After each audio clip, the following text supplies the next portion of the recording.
It's time to sit back, relax, and listen to Conversations with Joan.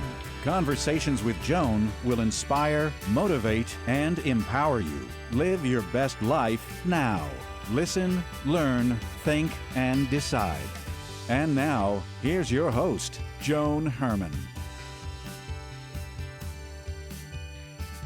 Welcome to Change Your Attitude, Change Your Life's Conversations with Joan. I'm Joan Herman. Thanks for tuning in. Conversations with Joan focuses on topics that are important to your life, from health and wellness to professional development to personal well-being. Change makers join me to share their insights, tips, and strategies so you can thrive and live your best life now. Thank you for taking time for yourself, and thank you for letting us be a part of your life. Now, let's start talking. Hearing the word you have cancer is a major fear for most people. A cancer diagnosis is shocking and scary. Today's guest, Dr. Dominic Brandy, heard those words when he was diagnosed with an aggressive form of cancer. He joins us today to talk about his healing journey and how we can learn to prevent, survive, and even thrive with cancer. Dr. Brandy is a medical doctor, author, speaker, and cancer coach who has been practicing medicine for over 40 years. He's the founder of Natural Insights into Cancer and author of the book, Beat Back Cancer Naturally. Welcome, Dr. Brandy. Thank you so much for joining us. Hey, it's great to be here. So, Doctor, as I said in the introduction, hearing the words you have cancer is a major fear for most people. While I've not personally been diagnosed with cancer, my brother, sister, and father all died from it. So I understand what that diagnosis can mean. So let's begin by talking about your journey. What was going on in your life that led to a cancer diagnosis? Well, my background is I am a plastic surgeon. I had a very successful plastic surgery / med spa / anti-aging center. And because I had an anti-aging center for over 30 years, I've always been interested in health and nutrition. 5.5 years ago, I got diagnosed with an incurable blood cancer called multiple myeloma. The type that I got diagnosed with is the most aggressive form. It's an IgA, and for your listeners that don't know what multiple myeloma is, it's a cancer of the plasma cells. They're the cells that make your antibodies. And there's three basic types: IgA, IgM, IgG. IgA, which is the type that I got diagnosed with, is the most aggressive. And what's interesting about my whole story is 2 months before I got diagnosed, I actually was on a cruise with my wife, and I've read well over 300 books on health and nutrition. I came across a book called How Not to Die by Michael Greger. I don't know if you've ever read it, but if you get the hardback, it's literally about 2 inches thick, and about an inch of it are scientific references. And that's what really intrigued me about this book. There really weren't any anecdotal stories. It was really very evidence-based. And what the science was showing over and over again is that cultures and research cohort groups that ate more plant-based had a much lower incidence of cancer, cardiovascular disease, diabetes, Alzheimer's, really all-cause mortality. And then he kind of got into the blue zones. For your listeners that aren't familiar with the blue zones, National Geographic did a search with Dan Buettner to find the 5 areas of the world where people live the longest.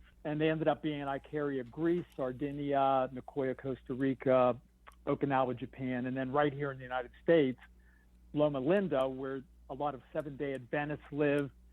Most of them are vegans because of their religious beliefs. They don't drink alcohol. They exercise a lot. They have good social connections. But in Loma Linda, and that's the one I always like to use because it is in the United States. Some people will say, well, in Icaria, Greece, that's a different culture, or maybe in Nicoya, maybe it's their genetics. But Loma Linda is right in the United States, and the average woman lives about 10 years longer than their American counterparts, and men live about 14 years longer. And what's interesting about Loma Linda, right across the river is San Bernardino. And a lot of the doctors that work at Loma Linda actually go over to San Bernardino into the clinics. And that is one of the most unhealthy areas in the world. I mean, they eat a lot of meat, dairy, junk food. They have a lot of cardiovascular disease, cancer. So these blue zones in general, when you look at their diets, they all eat about 90 to 95% plant-based. They do eat meat here and there. It's usually the size of a deck of cards. They might have it once a week. but it's not the mainstay of their diet. And they certainly aren't eating these ultra-processed foods that everybody's eating in the United States. That's about 60 to 65% of the American diet, which is one of the most unhealthy diets that you could possibly eat. Just as a sidebar for our listeners, Dr. Greger and Dan Buettner, they've been on this show a number of times, so you can search both of those shows to learn more about what Dr. Brandy was just talking about. But going back to you, Doctor, when you got this diagnosis, in hindsight, I remember when my brother was diagnosed with leukemia, my mom always said, looking back, he was really tired that summer. There were things we missed. Looking at your life now as a, Monday morning quarterback, are you able to see signs that you may have been sick and just didn't see it?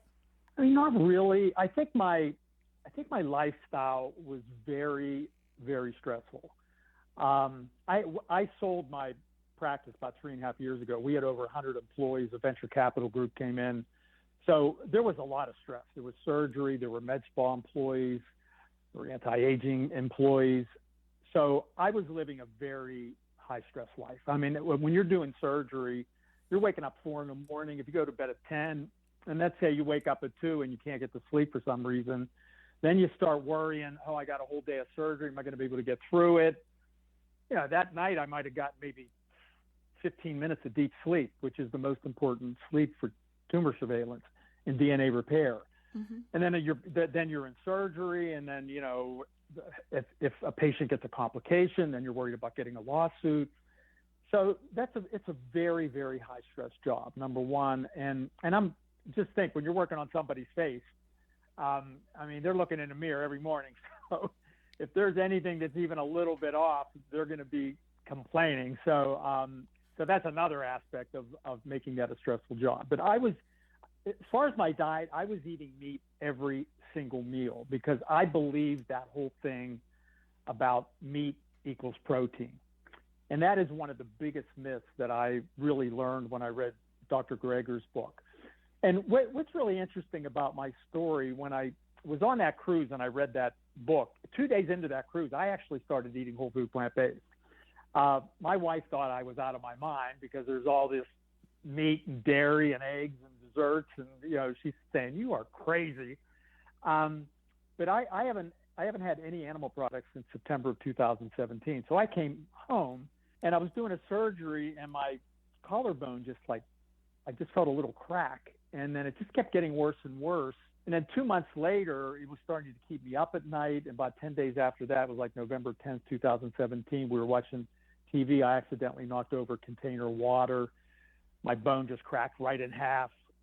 We went to the urgent care center. It was totally displaced.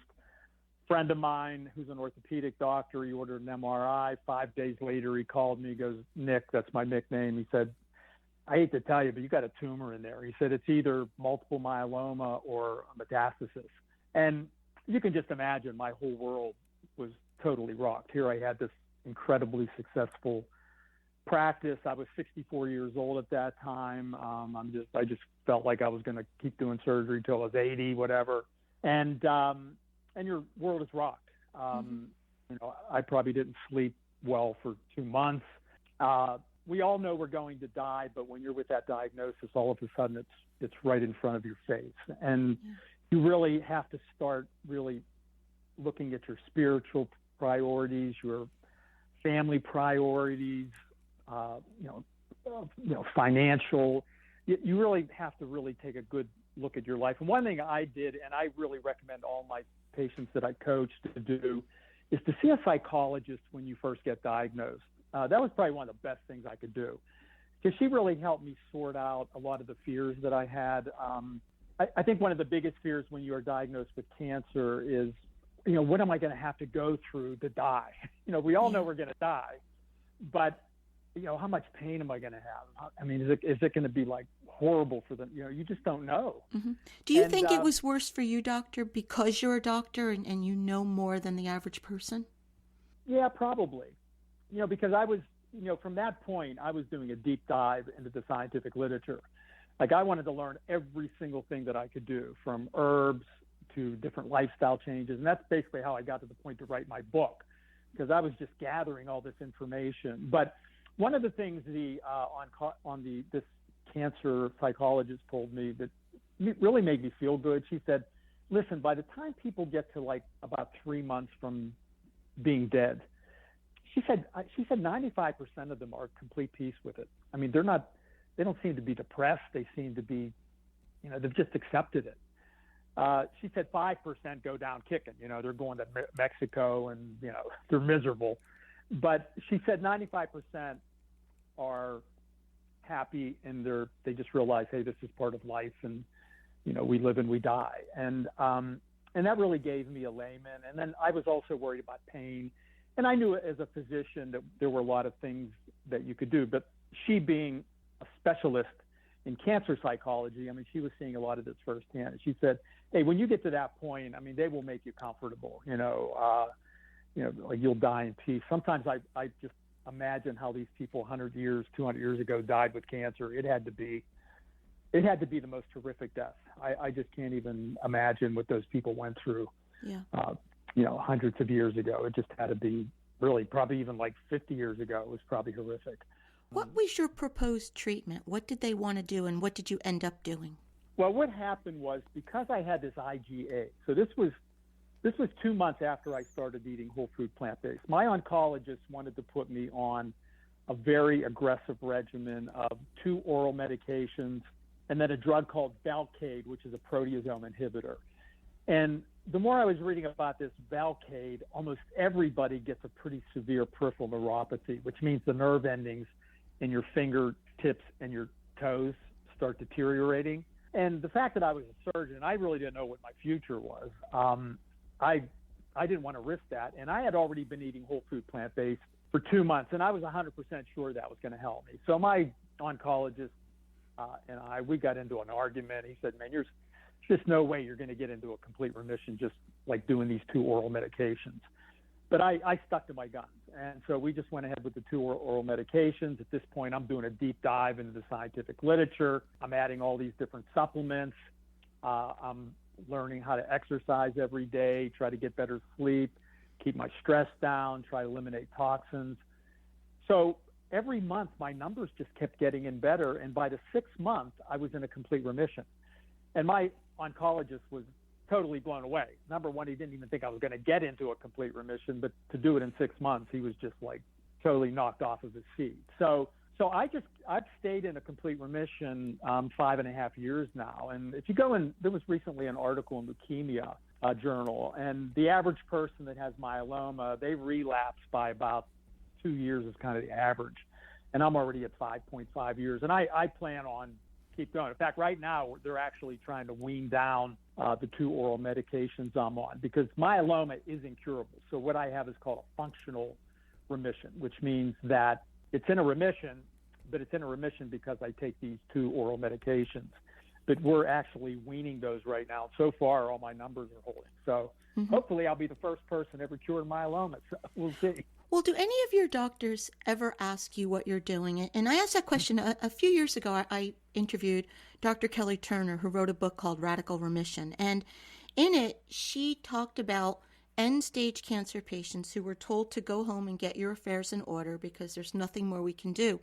And those people ended up changing everything about their lives. Some of them moved out of their homes. They got out of relationships. I mean, they changed everything, and they're still alive. And I remember asking her, like, did any of their oncologists say, what did you do? Because I want to tell other people to do it. Has anyone ever asked you? No, in fact, I was about a year from the time I started my treatment, and I decided to organize a lecture at one of the local hotels. And I got about 125 people come. I thought I was going to get 50. We're pulling chairs in from the restaurant. And I would say probably 75% of the people out there were cancer patients. And when I finished that lecture, I had a standing ovation.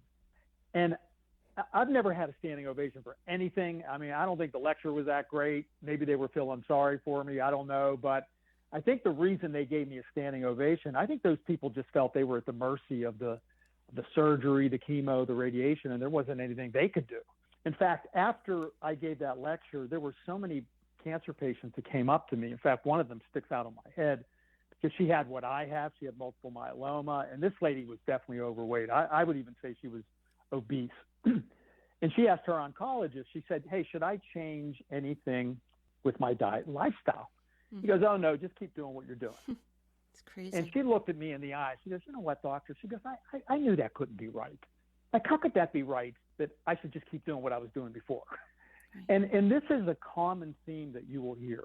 In fact, I asked my oncologist one time, the National Cancer Institute recommends 9 servings of fruits and vegetables for the prevention of cancer. And I asked him, I said, do you even tell your patients to try to eat 9 servings of fruits and vegetables while they're going through treatment? He said, no. I said, why not? I said, they should probably be eating like double that, 18 servings of fruits and vegetables if you're trying to get rid of cancer. But these guys just, I don't know, a lot of it has to do with training, because I will tell you, in medical school, we probably got about 10 hours of nutrition training, and it was honestly like a junior high school health class. It was like, if you don't eat enough vitamin C, you get scurvy. If you don't eat enough vitamin D, you get rickets. I mean, stuff that just doesn't happen anymore. Even Fruit Loops is probably fortified with vitamin C. I mean, we just don't hear about those anymore. So I think doctors just feel very deficient in their knowledge, so they just totally stay away from it. Mm-hmm. So what can someone, doctor, with cancer do then? I mean, I'm lucky enough to interview people like you. I understand this and you know it, but how can the average person heal and really avoid cancer or any other disease? Well, I mean, obviously people come to me. I do all my consults virtually, and then I follow them up. I have like a 24/7. They have access to me. I get about 100 text messages every day from patients, want encouragement, or they read an article, or they're asking me about a supplement and so forth. But one of the things I stress, and when I first got diagnosed, I read an article in the prestigious journal Nature, and it was written by Mikhail Munchki, who's a famous genomic cancer researcher. And he said, by the time you are diagnosed with cancer, you have about 5,000 DNA mutations in that cancer cell. And by the time you relapse, you're at about 12,000. And probably a lot of those DNA mutations are from the treatment themselves, from the chemotherapy and so forth. So one of the things I strongly recommend anybody that I'm counseling is try to eat whole food plant-based if you can. Plants have 63 times the antioxidant power compared to animal products. And what you have to do is try to eliminate as many free radicals as you can. And for your listeners that don't know what a free radical is, these are produced primarily from the mitochondria in your cells. That's your energy production cells. We have about 40 to 100 quadrillion of them in our bodies. And about 97% of what they do is very efficient, but 3% actually release these molecules that have unpaired electrons. They call them free radicals. And if you remember from your chemistry class, the molecules don't like to have unpaired electrons, so they look for an electron somewhere. And in the process, they damage cellular membranes, DNA, proteins, enzymes. And it's really this DNA damage that's really, really important. So the more antioxidants that you intake, the more they contribute an electron to that free radical and stop this deadly activity. So we do have 3 innate antioxidants in all of our cells: catalase, superoxide, dismutase, and glutathione peroxidase. And they can keep most of this free radical activity under control, but we can overload the system very easily. Like if you're a smoker, for example, I mean, you are totally overloading the system all day. I read an article one time, 1 puff of a cigarette creates 8 hours of free radical activity. When you're exposed to too much ultraviolet radiation, if you're eating a lot of high-fat saturated foods, pollution, different toxins that we're exposed to in our food, all these things create free radicals. So we really have to try to eliminate those. That when you're eating a high antioxidant diet, like a whole food plant-based diet, I mean, you have plenty of antioxidants. They're going to help keep a lot of that free radical activity under control. So that's one of the things that I really strongly urge my patients to do. And if they can't go whole food plant-based, at least go plant strong, plant predominant. I try to break them into it easily. One little trick that I tell them to do is pick 5 recipes that you love that don't have any meat or dairy in them, and just eat that for like 21 days. And you'll see that you'll start even feeling better doing that. And then in the interim, I send them like a ton of cookbooks, websites where they can learn amazing recipes, and then kind of start incorporating those into their lifestyle. Doctor, there's a lot of research now that shows the connection between the way we think and our ability to heal. So you say that we're able to thrive through cancer, but, when someone hears those words, you have cancer, fear takes over, and we have a hard time staying positive. So why do you say that it is possible for us to thrive with cancer? What does that mean? One of the things, if you look at the 5 precepts in my book, it's a plant-based diet, targeted supplements, and I personally take over 30 herbal supplements. And that doesn't mean all my patients. I would say my average patient probably takes 10. When I do a consult, I send them a list of all the supplements that I recommend. I put 4 asterisks next to the ones that are the most important, 3 less important, 2, and then 1. So I do think targeted supplements are important. But exercise, stress reduction, and sleep are kind of the 3 lifestyle changes. And I would say of those 3, exercise is by far the most important. I call that the kingpin.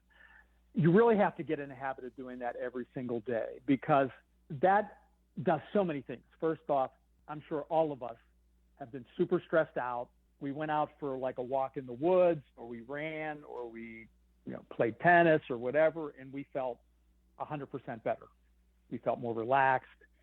So exercise is extremely important. And then when we exercise on a daily basis, we sleep better. And sleep is extremely important, because that's when when you're in deep sleep, that's when a lot of your DNA repair is going on, tumor surveillance. There's something called autophagy, where your body's like cleaning up a lot of the misfolded proteins and kind of reorganizing them or just getting rid of them. So there's a lot of cleanup going on. You're not exerting your energy in digestion and so forth, and running and exercising. You're just sleeping, and that's really when a lot of that repair is going on. And I go through in my book a lot of different ways that you can help your sleep. In fact, one of the things I recently bought was an Oura ring, which really has helped me. These things are amazing. You put them on your finger, and through the night, it actually analyzes your sleep.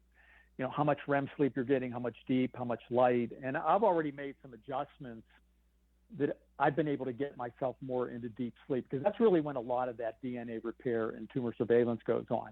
Like, I was taking my supplements like right before I went to bed, and that's not good. Now I take them a lot earlier, and I noticed my deep sleep went up. So that's a good way to help with the sleep. Mm-hmm. But with exercise, it is really the kingpin. And not only does it help you with stress reduction and sleep, it has amazing tumor fighting activity. In my book, I have one study that showed that even doing just 6 minutes of exercise actually jacks up your natural killer cell activity by about 50%. And natural killer cells are the cells that kill cancer cells. And there's a really other good study that I had in my book that was actually mind-blowing. It was breast cancer patients. Those that just briskly walked for 30 minutes per day, they lowered their chance of relapse by 24%. Those that jogged 2/3 of a mile per day lowered their relapse rate by 40%. And those that jogged 2.3 miles per day lowered their chance of relapse by 95%, which is totally mind-blowing. Mm-hmm. I don't even think drugs can do that, to be quite frank with you.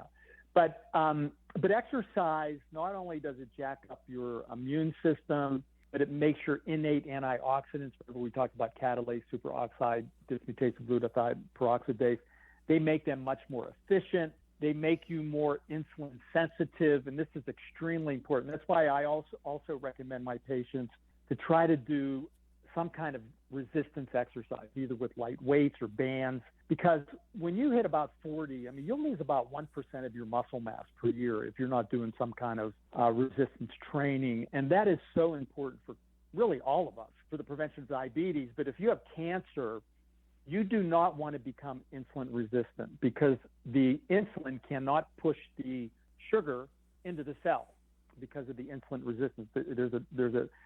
And a lot of it has to do with saturated fat accumulation in the muscle. That's the other reason I really try to get my patients to lower their saturated fat intake. And they automatically do that when they eat plant-based. It just automatically happens. But When your muscle is atrophying, the glucose can't get into the cell. The glucose starts increasing. For those of you that don't know, cancer needs a ton of sugar just to be able to survive. Cancer cells work by like an anaerobic process. So one glucose sugar molecule can only produce 2 ATP energy molecules, whereby our normal cells that use an aerobic type metabolism, one glucose molecule can form like 18 times the amount. So these cancer cells need a ton of sugar just to be able to keep themselves going. So one thing I always have my patients do is, make sure you're doing the resistance training. Also, stay away from refined carbs. I eat a lot of my diet's about 80% complex carbs. I mean, I love carbs, and in all the blue zone areas, they eat about 80% carbs, but they're complex carbs. My wife and I were talking about this the other day. They said they really need to have a different word for refined carbs and complex carbs, because everybody throws them in together, and it really confuses people. But the other thing that happens as your blood sugar is rising, your insulin levels are rising. And insulin is a very powerful growth stimulator of cancer. You do not want high insulin levels when you have cancer, because it is a very powerful growth stimulator. The book is Beat Back Cancer Naturally, 5 Scientifically Proven Natural and Plant-Based Ways to Prevent, Survive, and Thrive with Cancer. Doctor, if our listeners want to learn more about you and your work, where can they go? Well, if they go to my website, Natural Insights into cancer.com. I have tons of videos that I've made. I have a lot of blogs. Pay attention to the ones. I did a couple lectures on the synergy of these phytochemicals in plant foods. I mean, there's over 5 million phytochemicals in plant foods that fight cancer, and they work synergistically. Make sure you take a look at those. And then also my Instagram site is Cancer Veggie Doc. I do a post every single day on that. So that's another area where people can DM me or get a lot of good information. What's really exciting about your work, especially for people like me who have cancer in our family, and we were always told that if it's there, it's almost like the roadmap of what your future will be. But what you're teaching us is that we have more power than we realize. And so I'm very happy that you were here with us. Hey, just do what the National Cancer Institute says. Eat 9 servings of fruits and vegetables every day. The average American eats 1.8 servings of fruits and vegetables per day, and that's counting French fries and ketchup as a vegetable, believe it or not. So our diet is like really bad. I think that's why cancer is on the rise. Thank you for joining us. I hope you found the show informative. At Change Your Attitude, Change Your Life, we believe that knowledge is power. Take what you've learned, apply it, and live your best life now. Remember that the information provided is the opinion of our guest and should never replace the advice of a professional who knows your personal situation. If you'd like more information, visit our website, cyacyl.com. That stands for Change Your Attitude, Change Your Life. While on our site, listen to past shows on demand, read the digital magazine, sign up for our mailing list, and be sure to follow the show on social media. Until next time, this is Joan Herman. Thanks for tuning in.